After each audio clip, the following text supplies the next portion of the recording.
ഈ വീഡിയോ കാണുന്ന 99% പേരും ഏതെങ്കിലും ഒരു കാര്യത്തിലെങ്കിലും സ്ട്രഗിൾ ചെയ്യുന്നവരായിരിക്കും അല്ലേ? അതൊരു പക്ഷെ ആരോഗ്യവുമായി ബന്ധപ്പെട്ടിട്ടാകാം, അല്ലെങ്കിൽ പണവുമായി ബന്ധപ്പെട്ടിട്ടായിരിക്കാം, റിലേഷൻഷിപ്പുമായി ബന്ധപ്പെട്ടിട്ടായിരിക്കാം, അല്ലെങ്കിൽ ജോലി സംബന്ധമാവാം.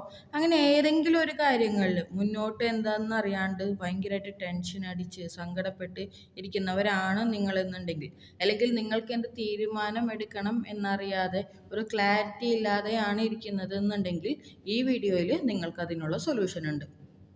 ലോ ഓഫ് അട്രാക്ഷൻ എന്താണ് എന്നറിഞ്ഞതിന് ശേഷം എൻ്റെ ജീവിതത്തിൽ ഉണ്ടായിട്ടുള്ള പല പ്രതിസന്ധികളിലും എനിക്ക് കൂട്ടായിട്ട് ഒരു സൊല്യൂഷൻ തന്ന ഒരു ടെക്നിക്കാണ് ഞാൻ ഇന്ന് നിങ്ങളുമായിട്ട് ഷെയർ ചെയ്യാൻ ഉദ്ദേശിക്കുന്നത്.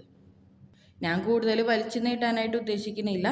എന്താണ് ആ ടെക്നിക്ക് എന്നുള്ളത് നമുക്ക് നോക്കാം.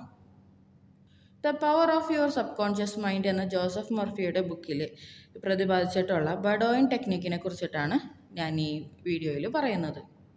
ബഡോയിൻ സജഷൻ ടെക്നിക് എന്നും ഈ ടെക്നിക്കിന് പേരുണ്ട്. സ്വിസ് സൈക്കോളജിസ്റ്റ് ആയിട്ടുള്ള ചാൾസ് ബഡോയിനാണ് ഈ ടെക്നിക്ക് ഡെവലപ്പ് ചെയ്തത്. ഇതൊരു ഓട്ടോ സജഷൻ മെത്തേഡാണ്.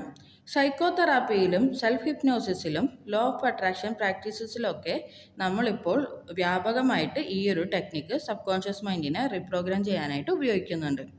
ഇതൊരു സിമ്പിൾ ആൻഡ് പവർഫുൾ ആയിട്ടുള്ള ഒരു ടെക്നിക്കാണ്. ഇത് നമ്മൾ ഉപയോഗിക്കുന്നത് ഒരു ഹാഫ് സ്ലീപ്പ് സ്റ്റേറ്റ്, അതായത് ഒരു ഡ്രൗസി സ്റ്റേറ്റിലാണ് നമ്മളിത് ഉപയോഗിക്കുന്നത്.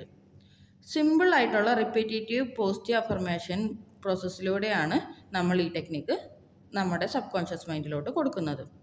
അതായത് ലളിതമായിട്ടുള്ള പോസിറ്റീവ് അഫർമേഷൻസ് ആവർത്തിക്കുന്നതിലൂടെ നമ്മുടെ സബ് കോൺഷ്യസ് മൈൻഡിൽ പ്രശ്നപരിഹാരത്തിനുള്ള ഒരു വിത്ത് പാകി മുളപ്പിക്കുകയാണ് ചെയ്യുന്നത്. ഈ ഒരു ടെക്നിക്കിലൂടെ നമ്മുടെ പ്രോബ്ലംസ് എല്ലാം സോൾവ് ആകും എന്നുള്ളൊരു വിശ്വാസം നമ്മളുടെ ഉള്ളിൽ രൂപപ്പെടും.